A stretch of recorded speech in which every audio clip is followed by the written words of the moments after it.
Happy hour. I'm Dave, the basement bartender. The Blood and Sand is one of those quintessential cocktails that everyone should know how to make. It uses a base of Scotch whiskey, one of the most recognized spirits in the world. Surprisingly, Scotch isn't used very often in cocktails. People tend to be purists and strictly drink it neat or maybe on the rocks. Are you drinking any fluids? Yes, plenty. No, you need to drink water. Usually I take it neat, but I will make an exception in the name of health. The Blood and Sand seems to be a cocktail that Scotch purists and Scotch haters can both embrace. So let's get this thing started. Basement bartender.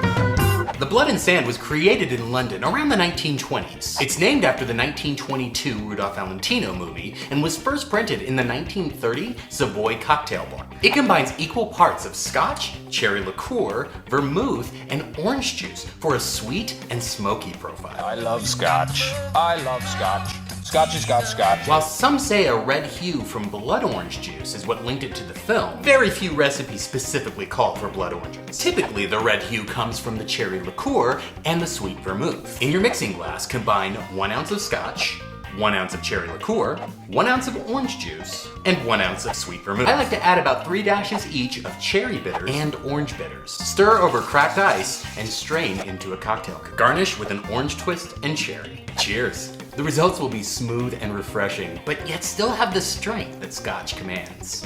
I hope you enjoyed this episode. Click those buttons to help me out. We'll see you next time.